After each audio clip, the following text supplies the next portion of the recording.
আগুন জ্বলছে, মধ্যবর্তী পার্থক্য 100 মিটার। খুনি হাসিনাকে ওই চেয়ারে বসিয়ে রেখেছিল। আমাদের এই নিজেদের ভিতরে যৌক্তিক বিষয়গুলো নিয়ে অযৌক্তিক যে বিতর্ক বা মত পার্থক্য, এগুলোর সুযোগ কিন্তু খুনি হাসিনার দোসররা নিচ্ছে। আমরা গতকালকে সচিবালয়ে কি দেখেছি? সচিবালয়ের এত বড় একটা বিল্ডিং এ এক রুমে আগুন জ্বলছে, আরেক রুমে আগুন জ্বলছে, মধ্যবর্তী পার্থক্য 100 মিটার। এটা কিভাবে সম্ভব? আগুন নির্দিষ্ট একটা জায়গা থেকে উৎপত্তি হয়ে ধীরে ধীরে ছড়িয়ে পড়বে, এটাই তো হওয়ার কথা ছিল। কিন্তু এমন দুইটা রুমে আগুন চলছে, যে রুমগুলো হচ্ছে এই অভ্যুত্থানের সামনে থেকে নেতৃত্ব দেয় আমাদের সহযোদ্ধারা, যারা এখন সরকারের প্রতিনিধিত্ব করছে।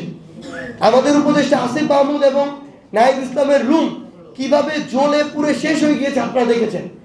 তো এখানে আর অন্য কোনো চক্রান্ত আছে কিনা, ষড়যন্ত্র আছে আমরা নিশ্চিত।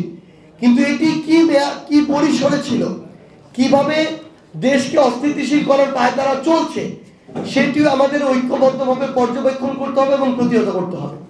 কিন্তু আমাদের জায়গা থেকে আমরা স্পষ্ট করে বলি, সচিবালয়ে যে আমলারা ছিল, এদের একটা বড় অংশ খুনি হাসিনাকে ওই চেয়ারে বসিয়ে রেখেছিল। এদের একটা বড় অংশ সকল অন্যায় অপকর্মকে বিগত 16 বছর ধরে বৈধতা দিয়েছে। এদের একটা বড় অংশ বাংলাদেশের সরকারি অফিসগুলোতে খুনি হাসিনার পারিবারিক যে তন্ত্র, সেটি চালিয়েছে। আমরা দেখেছি 4ই আগস্টেও সচিবালয়ে নিজের অফিস বাদ দিয়ে সেখান থেকে বের হয়ে বিভিন্ন জায়গায়, সচিবালয়ের সামনে বলেন, পল্টনে বলেন, প্রেস ক্লাবের সামনে বলেন, বিভিন্ন জায়গায় কিছু তথাকথিত আমলা নামক দাস, শেখ হাসিনার কিছু দালাল স্লোগান দিয়েছে খুনি হাসিনার পক্ষে।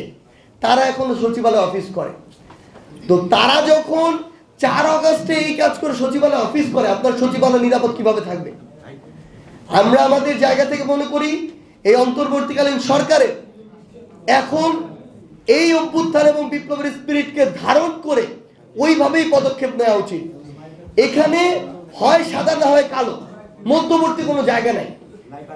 যারা বিগত 16 বছর ধরে এভাবে এত প্রত্যক্ষ এবং পরোক্ষভাবে মানুষের উপর জুলুম করলো, নির্যাতন করলো, নিপীড়ন করলো, তাদেরকে যদি আপনি একটি চেয়ারে বসিয়ে রাখেন, ওই চেয়ারের যে রেসপন্সিবিলিটি, ওই রেসপন্সিবিলিটির সাথে দেশের হাজার হাজার লক্ষ লক্ষ মানুষের সেবা সম্পৃক্ত।